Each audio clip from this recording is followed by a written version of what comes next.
Good morning, folks. Gorgeous plasma filaments dancing on the limb. We've got geomagnetic storm activity, tons of weather news, and key science findings to close out the week. Let's begin at spaceweathernews.com. We find the last day on our star once again dominated by coronal holes. Their faster streams arrived yesterday and continued throughout the day, obviously more coming as they continue to turn through. Now, yesterday we saw the beginning impact of the coronal hole stream, and as the magnetosphere of Earth was beginning to take the impact, the geoelectric disruptions down on the ground were minor only. However, that has developed and shifted this morning to a much stronger induced current and magnetic unrest. Now, these are still 1 to 2 orders of magnitude too small to cause major disturbances. They surely are being picked up across the board, aren't they? Now let's look at the solar wind, and in purple we see that the plasma speed has stabilized around 600 kilometers per second or just above that.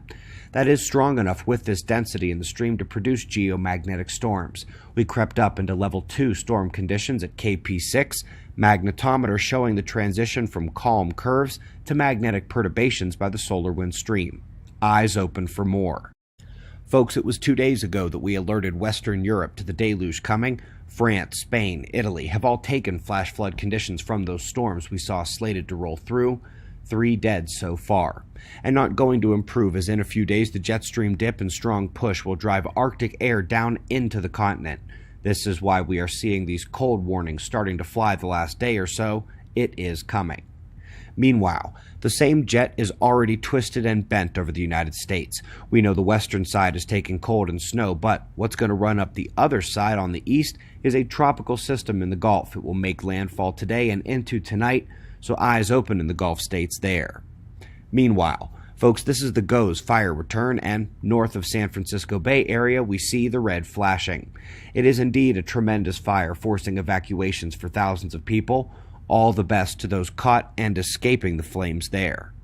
Last little events note before the science: meteor seen a couple nights ago in Nevada showing up on feeds this morning. Gorgeous color on that boloid with the teal signifying high magnesium content in the rock.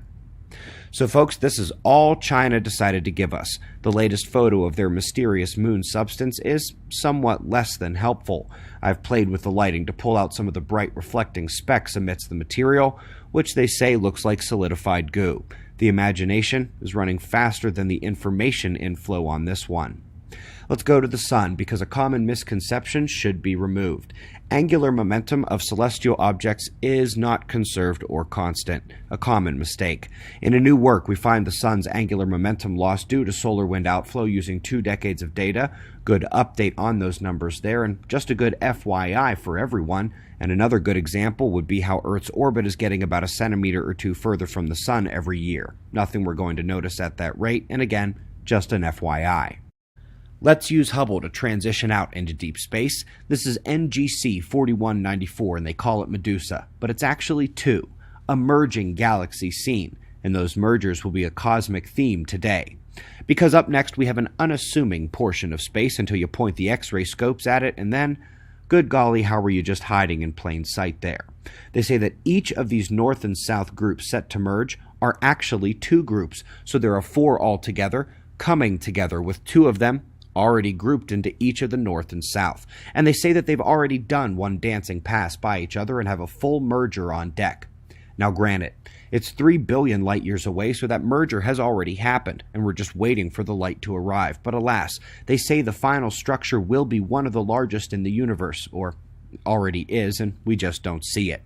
And speaking of that, in one of the greatest examples of we don't see everything out in space, a tremendous structure has now been revealed to be a little more than a little bigger than they realized. While trying to 3D model the known massive structure, they found and confirmed enormous north and south extending features. The central square is what they knew.